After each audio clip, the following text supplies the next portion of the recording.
नमस्कार, मैं आपके साथ कहकशा और आप देख रहे हैं टाइम्स एक्सप्रेस। वो लाइन है ना कि अकेले आए हैं और अकेले ही जाएंगे। ये लाइन इस वक्त प्रधानमंत्री नरेंद्र मोदी पर बिल्कुल ठीक बैठती है। जी हाँ, ऐसा हम इसलिए कह रहे हैं क्योंकि अभी हाल ही में नरेंद्र मोदी G7 के लिए इटली पहुंचे थे, लेकिन इटली में उनका स्वागत किस तरीके से हुआ ये तो हमने आपको दिखाई ही दिया था। इटली में ना ही तो कोई मंत्री संतरी, ना ही वहां की प्रधानमंत्री हमारे नरेंद्र मोदी जी को लेने पहुंची थी। इसके अलावा एक और वीडियो सोशल मीडिया पर खूब तेजी से वायरल हुआ, जिसमें नरेंद्र मोदी अकेले खड़े न जाने किसका इंतजार करते दिखाई दे रहे थे। वहीं अब प्रधानमंत्री मोदी जी अपने देश, अपने स्वदेश इंडिया वापस लौट आए हैं। जी हाँ, लेकिन इसका भी एक वीडियो सामने आया है जो एक ऐसी तस्वीर बयां कर रहा है जिसे सुनकर हर कोई हैरान हो सकता है।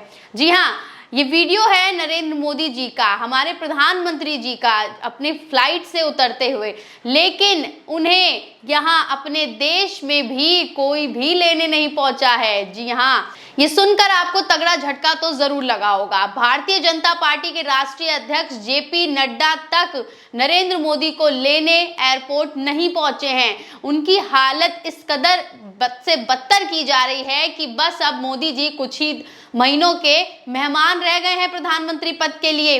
ये हम इसलिए कह रहे हैं क्योंकि जिस तरीके से मोदी जी का स्वागत विदेशों में हुआ करता था वो अब वैसा नहीं रहा है। विदेश तो छोड़ दीजिए, अपने देश में भी अब उनके खुद के नेता, खुद की पार्टी के कार्यकर्ता जो हैं वो भी उनसे बगावत करने पर उतर आए हैं।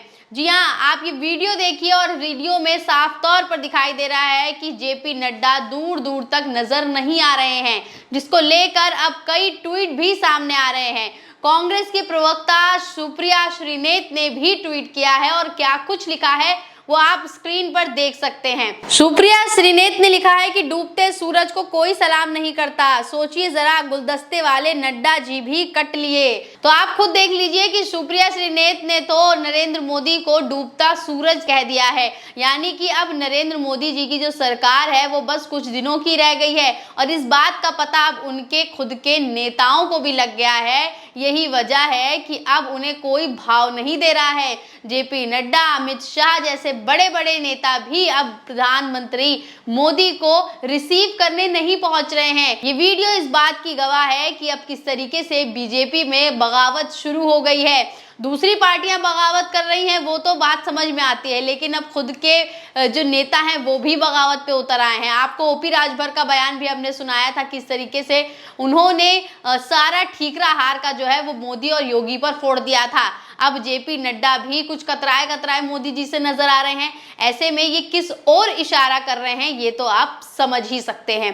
तो आप खुद देख सकते हैं किस तरीके से बगावत होनी शुरू हो गई है। नीतीश कुमार बगावत करें उससे पहले खुद भारतीय जनता पार्टी के बड़े बड़े नेता हो गए। खुद राष्ट्रीय अध्यक्ष ने इस बार ऐसा काम कर दिया है जो NDA सरकार को अब किस दिशा में ले जा रहा है ये तस्वीर सामने आ गई है। लेकिन आपको इस बीच ये भी बता दें कि अभी भी कुछ चाटुकार पत्रकार जो हैं वो मोदी जी के गुणगान गाने में लगे हुए हैं। अब आपको हम रूबिका लियाकत का एक ट्वीट दिखाते हैं जिसमें उन्होंने एक वीडियो पोस्ट किया है मोदी जी का और लिखा है कि इन तस्वीरों में भारत के प्रधानमंत्री की जगह पर गौर फरमाइए। ये दुनिया में भारत की पोजीशन को दर्शाता है, केंद्र बिंदु है भारत, तू मान के ना मान।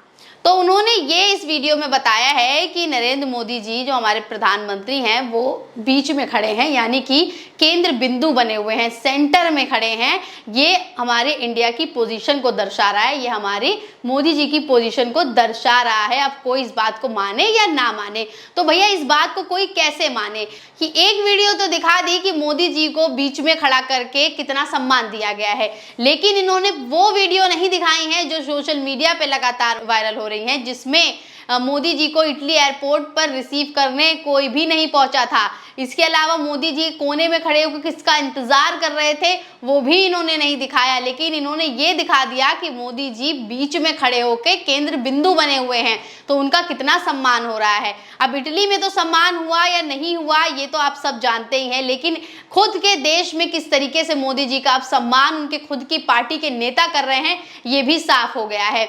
अब आपको एक बार और बता देते हैं कि किस तरीके से जो बगावत का सिलसिला, बगावत का दौर जारी है, ऐसे में हम आपको एक और खबर बताने जा रहे हैं जिसको सुनकर आपको काफी हैरानी होगी।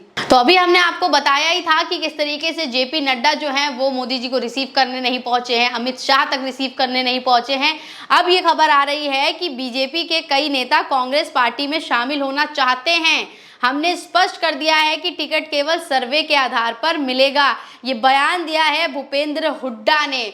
जी हाँ, भूपेंद्र हुड्डा ने ये बड़ा बयान दिया है कि बीजेपी के कुछ नेता जो हैं कांग्रेस में शामिल होना चाहते हैं।